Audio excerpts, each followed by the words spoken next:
جو حضرت علی المرتضیٰ کی اولادیں ہیں نا، حضرت علی المرتضیٰ کے 18 بیٹوں کے نام آتے ہیں، کثرت سے شادیاں تھیں تو اولاد بھی زیادہ تھی۔ حضرت علی المرتضیٰ رضی اللہ تعالیٰ عنہ کا ایک بیٹا ہے جو حضرت ابوبکر صدیق رضی اللہ عنہ کی خلافت کے بعد حضرت عمر کے دور میں پیدا ہوا۔ تو حضرت ابوبکر کو حضرت علی کے ساتھ ایک تعلق میں زندگی گزری تھی، تو حضرت علی نے اپنے اس بیٹے کا نام اپنے دوست حضرت ابوبکر کے نام پہ رکھا تھا۔ یہ حضرت علی کی بیوی لیلا کا بیٹا ہے، اولاد علی ہے، حضرت حسن اور حسین کا باپ شریک بھائی ہے، اور اس کا نام ابوبکر ابن علی ہے۔ یہ میدان کربلا کے 72 شہداء میں ایک شہید ہے۔ حضرت علی المرتضیٰ کے ایک بیٹے کا نام حضرت عمر کے نام پہ تھا، اس کا نام عمر ابن علی ہے، یہ بھی میدان کربلا کے شہید ہیں اور حضرت امام حسین کی حفاظت میں شہید ہوئے ہیں۔ ایک بیٹے کا نام عثمان ابن علی ہے، اور یہ بھی حضرت عثمان رضی اللہ کے نام پہ حضرت علی نے رکھا تھا، یہ بھی میدان کربلا کے شہید ہیں اور 72 تنوں میں داخل ہیں۔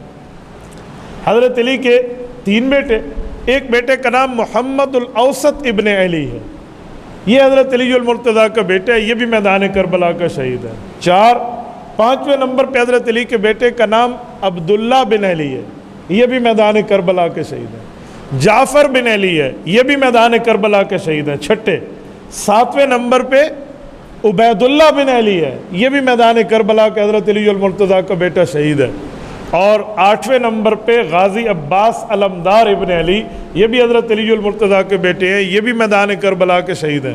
اور 9ویں نمبر پہ امام عالی مقام امام حسین ابن علی رضی اللہ عنہ میں، یہ بھی میدان کربلا کے شہید ہیں۔ یہ 9 اولادیں ہیں حضرت علی المرتضیٰ کی جو میدان کربلا میں شہید ہوئے ہیں۔ اگر ظالم ابن زیاد ہے نا، اس نے ظلم کیا ہے، تو ظالم یہ اسپیکر والا بھی ہے جو حضرت علی کے خاندان کا تعارف نہیں کراتا، جو یہاں ذبح ہوا ہے۔ یہ ان بچوں کے نام نہیں بتائے جاتے جو حضرت علی کے بیٹے ہیں، یہ حضرت حسین کے بھائی ہیں، ان کی رگوں میں بھی علی المرتضیٰ کا خون دوڑتا ہے، انہیں کیوں نہیں بتایا جاتا؟ میں ایک ہی بات سمجھتا ہوں کہ یہ وہ بچے ہیں حضرت علی کے، یہ وہ بھائی ہیں حضرت امام حسین کے، جن کے نام حضرت علی نے محبت میں صحابہ کرام کے ناموں پر رکھے تھے۔ اگر 72 تنوں میں ایک ایک تن کا نام لے کر بتایا جائے تو لوگ کہیں گے یار حضرت علی میں اور صحابہ میں تو پیار تھا، اسی وجہ سے حضرت علی نے اپنے بچوں کے نام اپنے دوستوں والے رکھے، تو وہ کلی کھل جائے گی، راز کھل جائے گا، عقیدے پر حرف آئے گا، دبے ہوئے معاملات واضح ہوں گے۔ اسی لیے لوگ بتاتے ہی نہیں ہیں، کہتے جی کربلا کا مارکا ہوا، 72 شہید ہو گئے، امام حسین رضی اللہ عنہ ان کے بڑے تھے۔ تو بھائی 72 لوگ تھے، ان کے نامینیشن کی بات تو کریں، انٹروڈکشن تو بتائیں، تعارف تو بتائیں۔ یہ 9 بیٹے حضرت علی کے، ان ناموں کو نکال لینا، 72 تن پیچھے پورے ہو کے نہیں رہتے۔ دنیا کی کسی کتاب میں ان شہداء کے نام لے لیں، وہ ہماری کتابیں ہوں یا ہمارے مخالفین کی کتابیں ہوں، یہ حضرت علی المرتضیٰ کی اولادوں کے نام ملیں گے جو میدان کربلا میں اپنے بھائی حضرت امام حسین کی قیادت میں شہید ہوئے ہیں رضی اللہ عنہ۔ اچھا، یہاں ایک بات میں اور کہتا ہوں، یہ جو محمد الاوسط ابن علی حضرت علی کا بیٹا ہے نا، یہ میدان کربلا کا پہلا شہید ہے۔ اور میں آپ کو بتاؤں یہ بیٹا کون ہے؟ یہ حضرت فاطمہ سے نہیں ہے، یہ حضرت امامہ سے۔ حضرت امامہ حضرت علی المرتضیٰ کی ترتیب کے اعتبار سے تیسری بیوی ہے۔ یہ امامہ کون ہے؟ یہ امامہ وہ عورت ہے جو حضرت فاطمہ کی سگی بھانجی ہے۔ میں ایک بار پھر رشتہ دوہرا رہا ہوں، حضرت فاطمہ کی سگی بھانجی ہے، حضرت امام حسن امام حسین کی خالہ زاد بہن ہے، جسے ہم کہتے ہیں مسات ہے۔ ان سے شادی حضرت علی کی کیسے ہوئی تھی؟ خالہ اور بھانجی کو ایک وقت میں نکاح کے اندر تو جمع نہیں کیا جا سکتا، لیکن خالہ کی وفات کے بعد بھانجی سے یا بھانجی کی وفات کے بعد خالہ سے نکاح جائز ہے۔ جیسے 2 بہنوں کو ایک وقت میں ایک بندہ نکاح میں جمع نہیں کر سکتا، لیکن وفات کے بعد تو سالی سے نکاح ہو سکتا ہے نا۔ تو خالہ اور بھانجی کا مسئلہ بھی یہی ہے۔ حضرت فاطمہ رضی اللہ عنہا جب وفات پا رہی تھی تو حضرت علی المرتضیٰ کو وصیت فرمائی تھی کہ علی آپ نے اگر شادی کرنی ہے اور یقیناً کرنی ہے اپنے بچوں کی دیکھ بھال کے لیے، تو میں آپ کو ایک رشتہ تجویز کر کے جا رہی ہوں۔ میری بھانجی، میری بڑی بہن زینب کی بڑی بیٹی امامہ بنت ابی العاص سے نکاح کر لینا، اس میں آپ کو میری والی شفقت میرے بچوں کے لیے ملے گی۔ حضرت فاطمہ نے ان کی تربیت کی تھی۔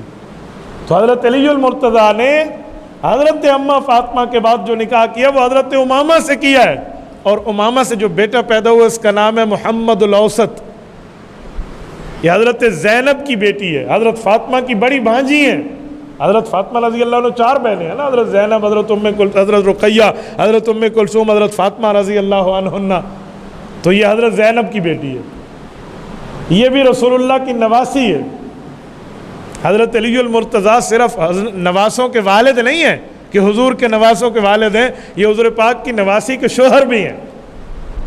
تو اس سے جو حضرت علی کا بیٹا پیدا ہوا ہے وہ کربلا کا پہلا شہید ہے، محمد الاوسط ابن علی۔ یہ 72 تنوں میں شامل ہے۔ اس کا تعارف کرائیں گے نا تو لوگ پوچھیں گے اماں فاطمہ سے اولاد تو حضرت علی کی نہیں ہے، تو کہیں گے جی ہاں یہ امامہ سے ہے۔ بھئی امامہ کون ہے؟ کہا جائے گا اماں فاطمہ کی بھانجی ہے۔ اور اگر یہ بات کھل گئی کہ حضرت اماں فاطمہ الزہرا کی بھانجی ہے تو پھر یہ بات ماننی پڑے گی کہ اماں فاطمہ 4 بہنیں تھیں۔ یہ جو جھوٹ بولا جاتا ہے کہ حضور پاک کی ایک بیٹی تھی، یہ جو راگ الاپا جاتا ہے دنیا میں گمراہ کن نظریہ پیش کرنے کے لیے کہ اماں فاطمہ یہ ایک ہی حضور پاک کی بیٹی تھی، اگر 72 تنوں میں پہلے کربلا کے شہید کا نام، مقام، تعارف، علامت، نشانی بتا دی جائے تو پھر حضرت فاطمہ کی بہنیں ثابت ہوں گی اور یہ جھوٹا عقیدہ پاش پاش ہو جائے گا۔ اسی وجہ سے صرف حضرت حسین کا نام لیں گے یا زیادہ سے زیادہ غازی عباس علمدار کا نام لیں گے رضی اللہ عنہما، باقی حضرت علی کے کسی بیٹے کا نام میدان کربلا کے شہید ہونے کے باوجود نہیں لیا جاتا۔ ہم ایک جملہ کہتے ہیں، ہم اہل سنت والجماعت ایک بات کہتے ہیں کہ بھئی پورا دین بیان کرنے اور ماننے میں کامیابی ہے، ادھورے دین میں نہیں ہے۔ آپ مجھے ایمان سے بتائیں، ایک بندہ اپنے والد کی پوری عزت نہ کرے، وہ بیٹا ماں باپ کا فرما بردار ہو سکتا ہے؟ وہ ماں باپ کو گالیاں دے، ہم اسے فرما بردار بیٹا تصور کر لیں گے؟ بولیے کیسے فرما بردار ہے؟ بھئی پوری عزت کرے گا تو فرما بردار بیٹا۔ ابھی ہم نے جمعہ کی رکعتیں پڑھنی ہیں، 2 رکعت امام کے پیچھے، 2 فرض پورے کے پورے، ایک بندہ دوسری رکعت کو چھوڑ کے بھاگ جائے، آپ کہیں گے اس نے نماز پوری پڑھی ہے؟ بتائیے کیوں نہیں کہیں گے؟ بھی پوری نہیں کی تو بھئی آپ بھی 72 شہداء جو ہیں میدان کربلا کے وہ پورے کیوں نہیں بتاتے؟ دین کی ادھوری بات کیوں بتا رہے ہیں؟ 72 شہداء کو بتائیں تو پھر بات کھلے گی واضح۔ میں اسی لیے تو شروع میں کہا کہ ابن زیاد اور کوفی ظالم یزید کا دور حکومت ظالم دور حکومت ہے، تو وہ بندہ بھی ظالم ہے جو اس واقعے کو بیان نہیں کرتا۔ اس نے ان کا مقام گرانے کے لیے ان کو قتل کیا تھا، نعوذ باللہ، ناکام کوشش